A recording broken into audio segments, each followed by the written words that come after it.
I'd like to introduce Dr. Stephen Barlow, who's a psychiatrist, for Tube.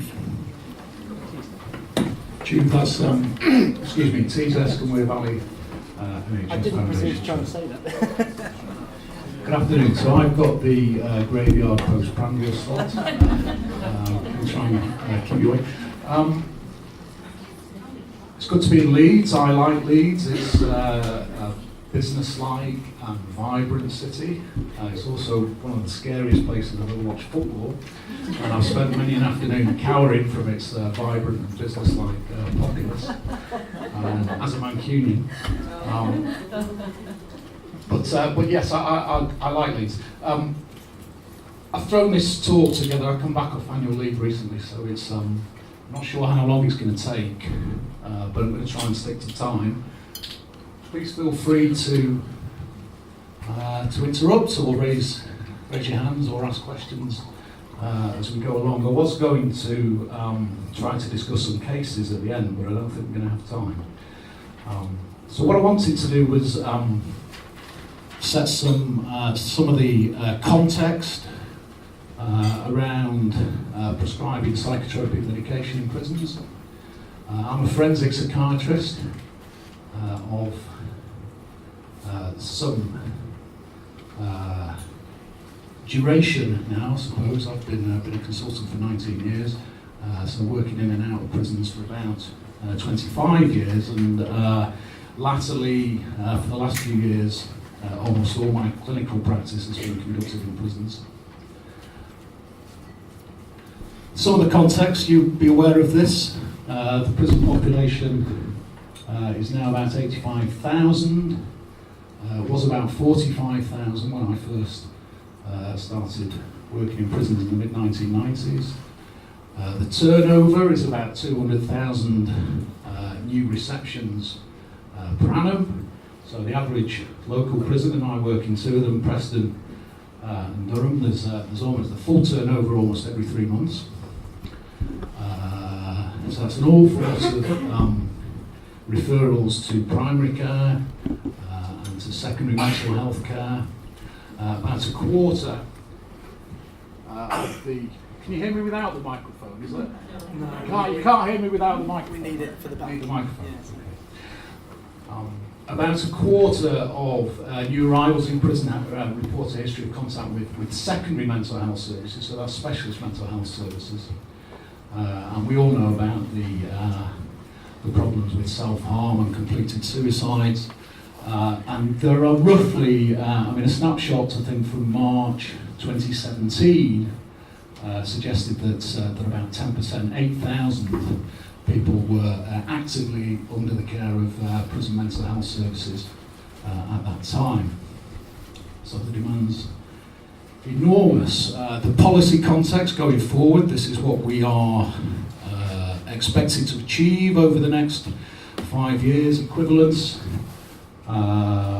between mental health services in the prison and the community. I think in many ways prisoners get a better service in prison than they do in the community. Some ways they don't. General objectives, parity of esteem, reducing health inequalities, protecting the public and reducing reoffending. Psychiatry obviously has a long-standing intimate relationship with the criminal justice system, much more so than any other medical specialty. We don't get cardiologists going into prisons every week, or endocrinologists. Maybe we should, but we don't. Promoting recovery across those areas and continuity of care, both from prison to prison and prison to the community, which is difficult to achieve for a number of reasons, and I'm going to touch upon those. Diagnosis. Psychiatric diagnosis, as you know, is not it's not an exact science, and there are how can we say, the shifting sands of diagnostic categories over the years. various fads, and I want to just read a couple of quotes from a book by a chap called Joel Paris, who's an American psychiatrist, who writes about this. In fact, one of his books, which I would recommend, is a book called Fads and Fallacies in Psychiatry. He's also written a book called The Intelligent Clinician's Guide to DSM-5. And I just want to pick out a couple of diagnostic categories which you've probably heard of. The first one being autism, autistic spectrum disorders. And what Paris writes is, autistic spectrum disorders suffer from most of the same problems as many other diagnostic groups. On the severe end, mental disorder is definite. On the milder end, one finds a fuzzy boundary with normal levels of introversion. The result of these changes in diagnostic practice is that autism has changed from a rare disease to a very common one. These days, all kinds of eccentric people can be labelled as having a variant of autism. Even historical figures like Albert Einstein are not immune from diagnosis. Once more, an important diagnostic concept is watered down by over-inclusion. Moreover, we do not know what causes autism, whether it reflects one or many diseases, or whether extending its boundaries will turn out to be clinically useful. Now, I think that can apply to a whole range of different psychiatric diagnostic groups. Another one that we've touched upon, I think, this morning is ADHD, which is a particular favourite of mine. One reason why the diagnosis of ADHD has been so popular is that it is widely believed to lead to a specific and effective method of treatment. Psychiatrists and family doctors are attracted to any diagnosis that leads to a definite plan of action, particularly a prescription. Stimulants such as methylphenidate have been used successfully for decades to treat hyperactive children. However, as the definition of the disorder broadened, pharmacological therapy became less specific. In recent decades, there's been a great interest in diagnosing ADHD in adulthood. It has long been known that childhood symptoms do not always disappear with maturity. However, the boundaries of the adult syndrome are fuzzy. That word again. Moreover, clinicians need to establish that ADHD began in childhood, and that simple requirement is often ignored. I've often seen the diagnosis made in people who have never had symptoms as children.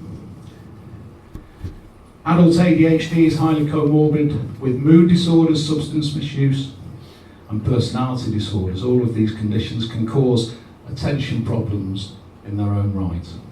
There is no specific way to establish a diagnosis of ADHD independent of these comorbidities.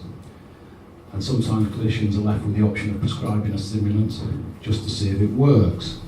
So psychiatric diagnosis is a complex and often not a very reliable process. I mean, I've got a chap who I'm looking after in HMP Preston at the moment.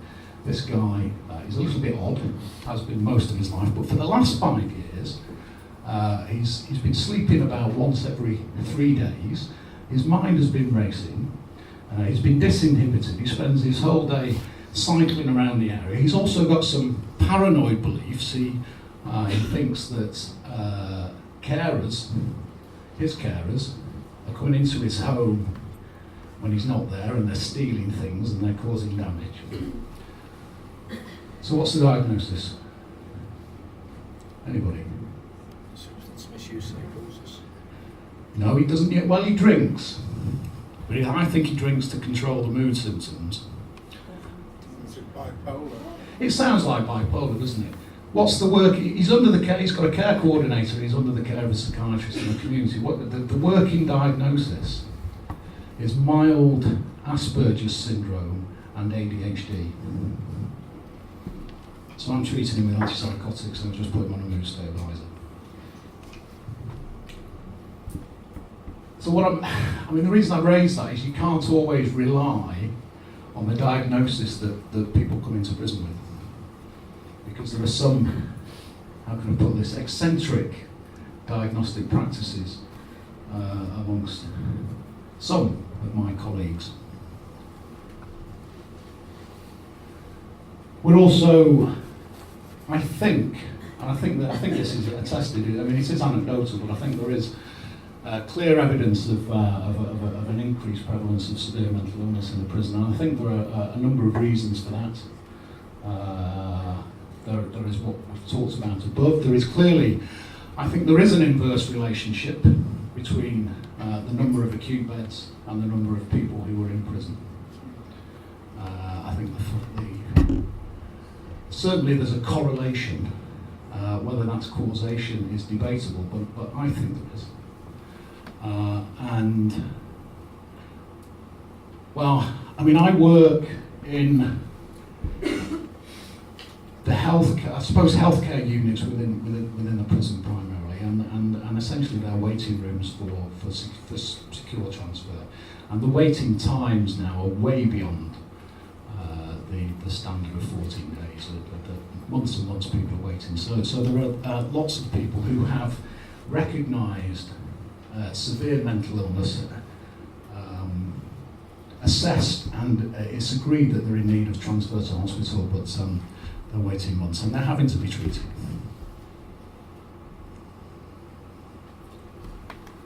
Some of the general guidance, which other speakers have mentioned in the talk, so I'm not going to dwell on that, but a few quotes from the Safer Prescribing. Within prisons, a significant proportion of patients will seek prescribed medication for their psychotropic effect rather than its therapeutic or licensed use. And you've heard about the commodity value of medication and its tradable value. This is from the Royal College Quality Network Standards for Prison Mental Health Services. This is the standards around mental health prescribing.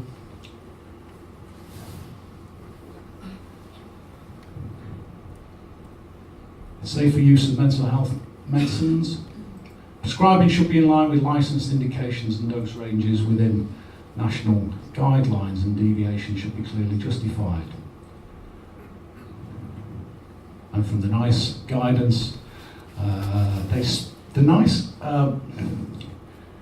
guidance on mental health of prisoners specifically references these conditions, but no others really, which is interesting. But it would suggest that there is a problem with chronic pain, which we've been hearing about, sleep problems, and particularly ADHD.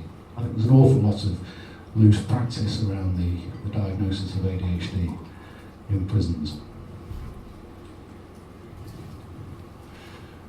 So looking at some of the general NICE guidance for particular mental health problems, and I've just picked out a few of the advice. So this is common mental health problems. So this is primarily primary care.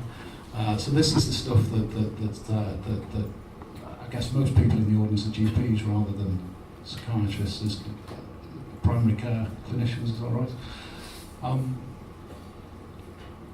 So for these are the common mental health problems: depression, anxiety disorders, and medication shouldn't come in until step 3.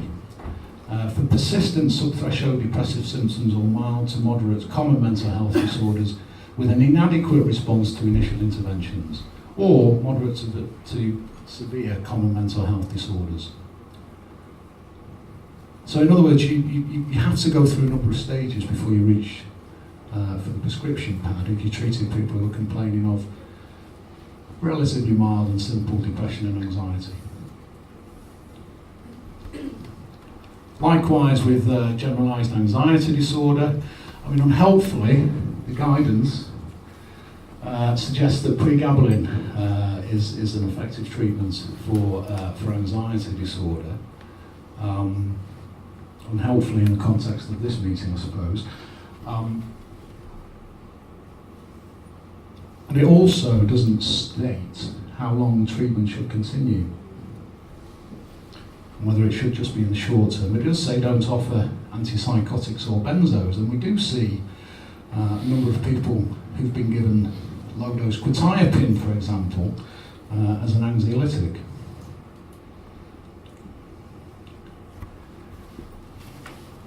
Guidelines on depression. Don't use antidepressants routinely to treat persistent sub-threshold depressive symptoms or mild depression because the risk-benefit ratio is poor.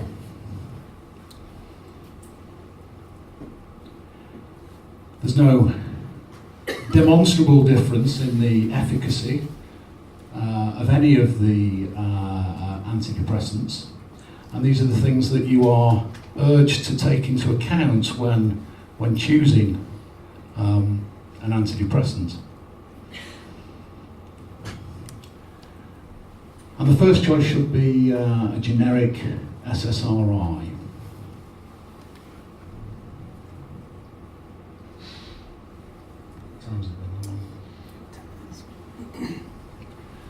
Personality disorder, which is a particular interest of mine, borderline personality disorder.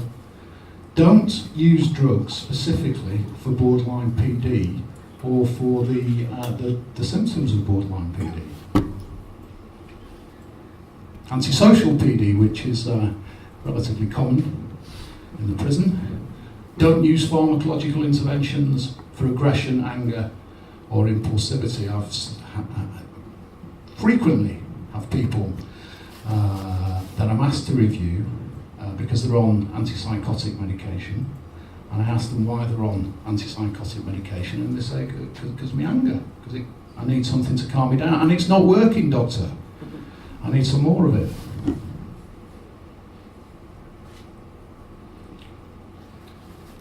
And for people with personality disorder and comorbid conditions, then the pharmacological intervention should be in line with the NICE guidance for the comorbid condition.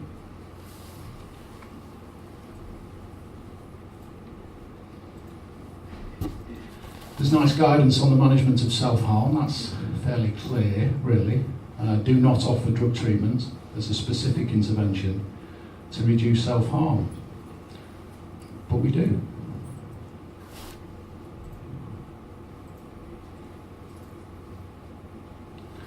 And my old friend ADHD again.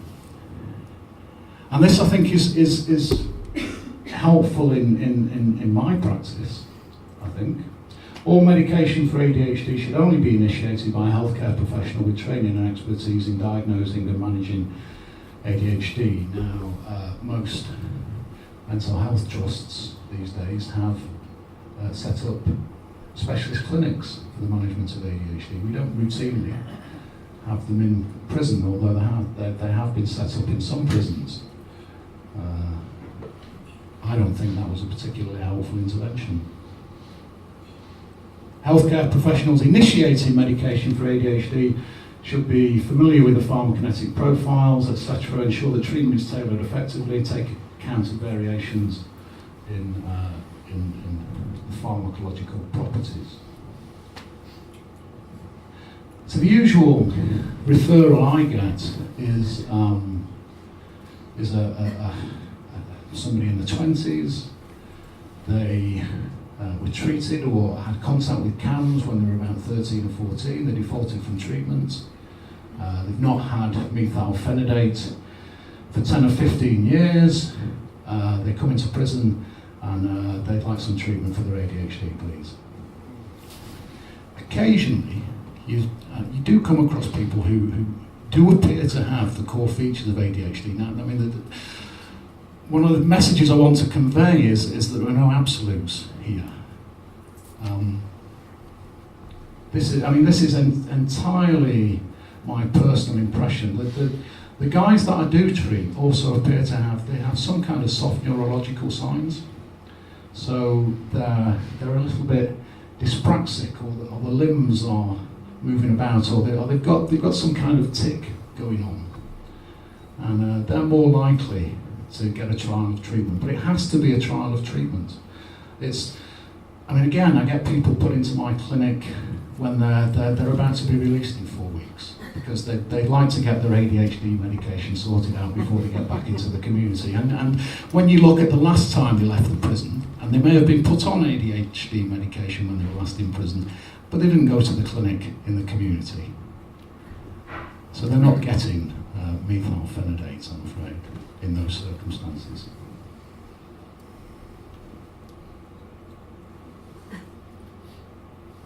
And those are some of the things that we should be doing. And the pre-assessment for treating people with ADHD has to include, according to the guidance, a risk assessment for substance misuse and drug diversion. Oh, and so I wanted to go back. And the treatment should also involve a package of, of other psychosocial measures.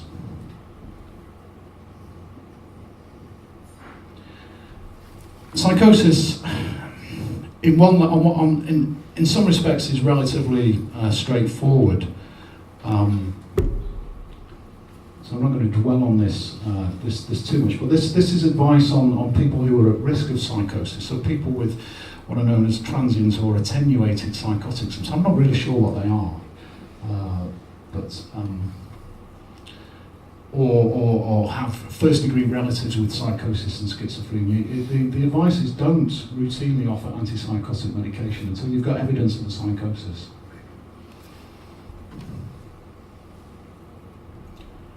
Now there is that recently.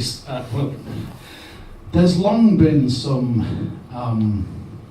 scepticism within psychiatry about maintenance treatment for psychosis, and Joanna Moncrief has been a leading figure in the critical psychiatry movement, and this is a very good book.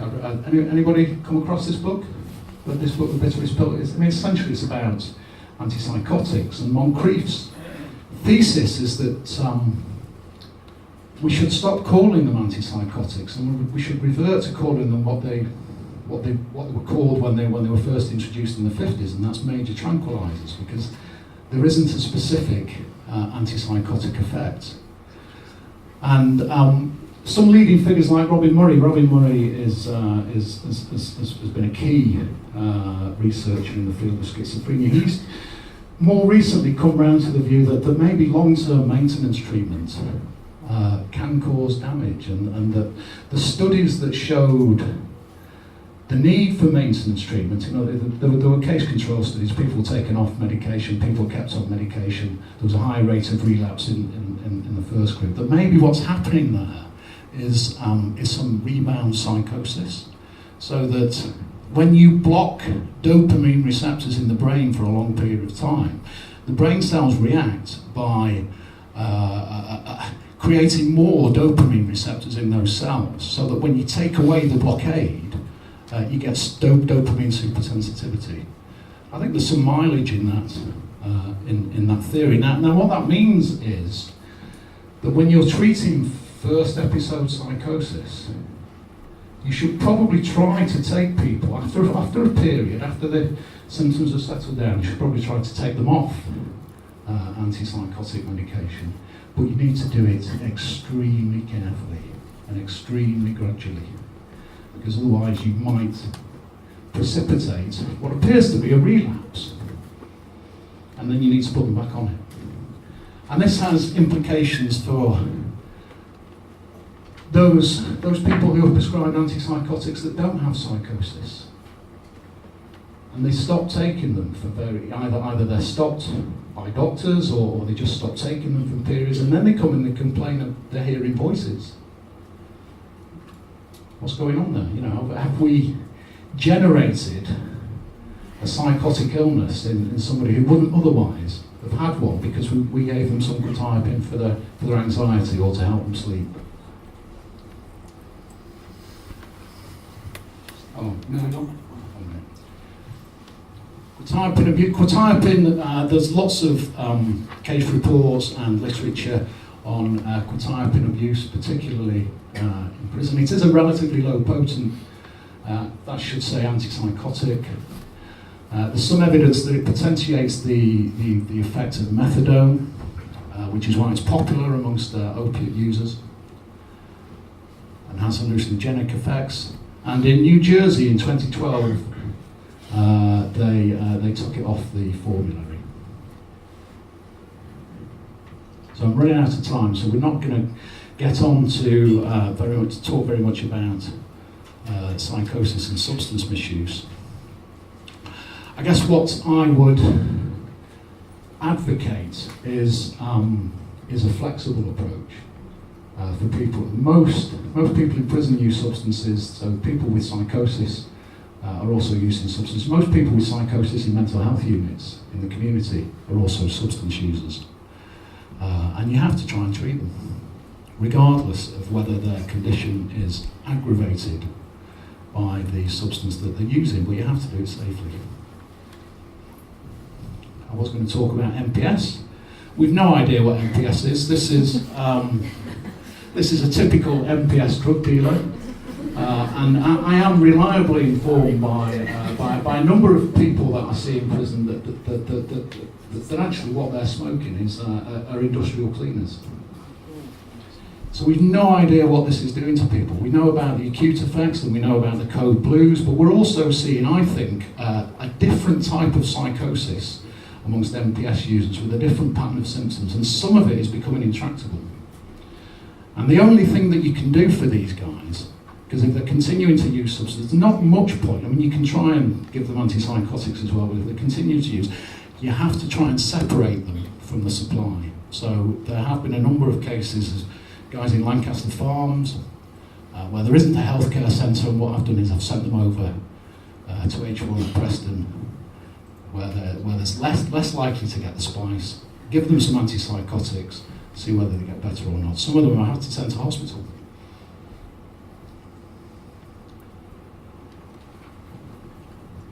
There's some good guidance on how to help people with MPS problems, and those were the case examples. So this is where we conclude. Psychiatric pharmacology and the practice of prescribing psychotropics is complex and difficult. It's an art rather than a science. It's a scientifically informed artistic endeavour. I'll let you have that. There's always a balance of competing risks. So there are problems if you prescribe, and there are problems if you don't prescribe. And there are no simple algorithms that can guide you. But you can use the guidance that's there and your clinical knowledge. Always avoid and confront polypharmacy. There's no evidence. When I see people who come in with on 4 or 5 different drugs and they say it's not working for me, doctor, and I say I don't. Whatever your problem is, that's not the treatment for it. There's never a randomised controlled trial of 4 or 5 different psychotropic drugs. I've never seen one. You have to be patient. I mean, sometimes you see the guy, you don't have to prescribe at the first consultation. So you can wait, you can see them again. You can take time to form your view and formulate a plan. You need to be sceptical, but you also need to be flexible and adaptable and avoid being dogmatic. There are people whose medication I have discontinued, and a few weeks or a few months later I've been restarting it because they're ill. So sometimes you have to be prepared to change tack. And what I mean by play the man, not the ball, I'm not referring there to Don Revy's Dirty Leeds United, but treat the person and not the condition, and put their interests first. Because sometimes the balance of competing interests. So it's very hard sometimes to avoid doing harm, and sometimes you have to choose the least, what you consider to be the least harmful course of practice. So, any questions?